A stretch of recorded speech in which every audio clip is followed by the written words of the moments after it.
We know that MLB The Show, they celebrated internally that like MLB The Show, Gran Turismo 7, and Helldivers are all being celebrated internally about like, hey, these are live service games that are generating some money. And that's why they're going to keep doing it. I think to them, it's a small bet. It's like we can place a small bet and there's a Helldivers out there, that's going to have that big payout. I think that's why they're going to keep placing these bets. And we may not like it because I don't like it. As long as they stop having their single player studios do it, I don't care. If you want to keep placing live service bets with other studios, man, you go right ahead. But keep the single player studios on the single player games.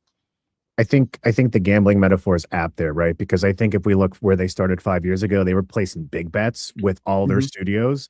They've lost a bit, and the reality is now is a lot of these other things they are low risk, right? Even if Marathon fades out after a year and a half, they've probably made a good chunk of change with that. They tested it.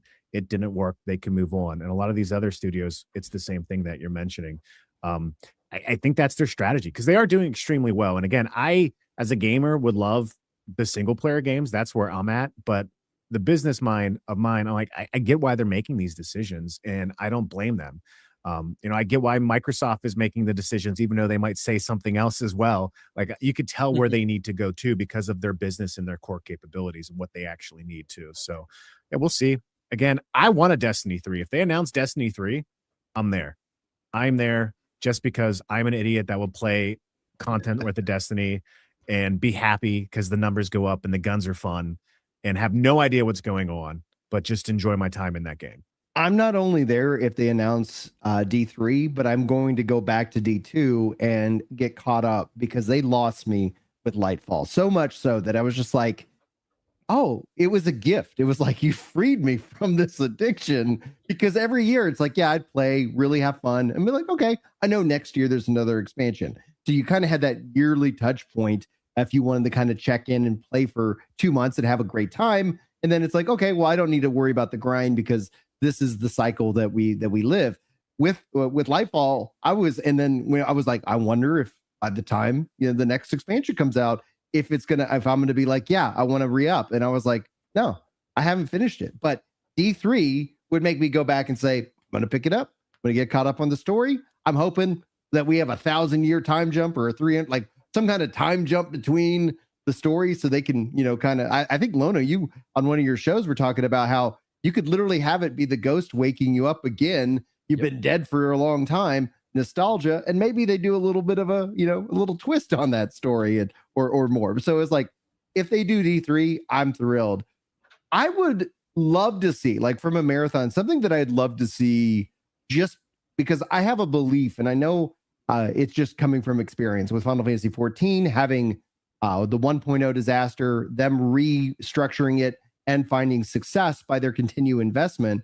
Like with Marathon, the curiosity that I would have is that clearly there is a PvP niche audience that this game is appealing to. Great.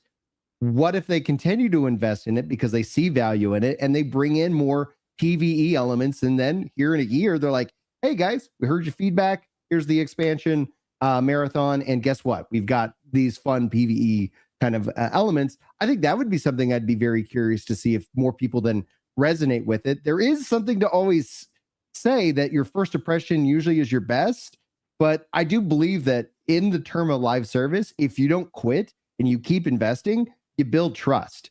And Destiny 2, for lack of whether you've fallen off hard or whatnot, they continue to deliver content so much that it's like, yeah, if they quit, it would feel weird. If they quit on Marathon, I'd be like, whoa, that actually would make me a little bit nervous for Destiny 3, as opposed to like, oh, they're going to put all their eggs in the Destiny 3 basket. What do you guys think about that?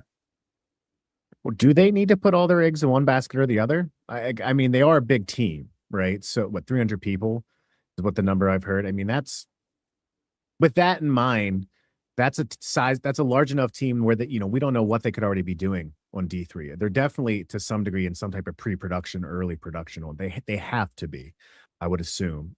I would be very surprised if. Go ahead.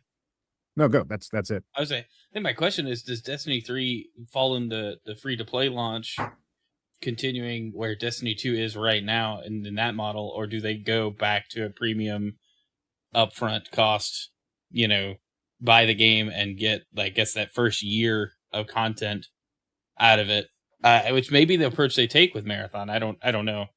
I haven't really looked, but do they take that route? Because then I'd be interested what the thinking is long term, because free to play now it's hard to get people to move, but you'd get a lot of Destiny people coming back and like jumping in if it were definitely free to play.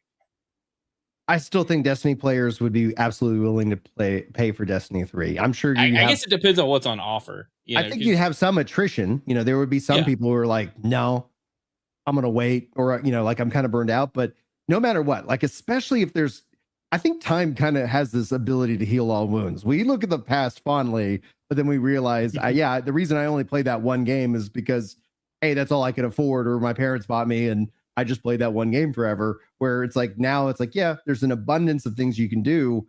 There's a line though, because I think what Lona brought up multiple times is that Bungie has kind of lost the momentum. They've lost the public eye. The interest in and of itself isn't what it used to be.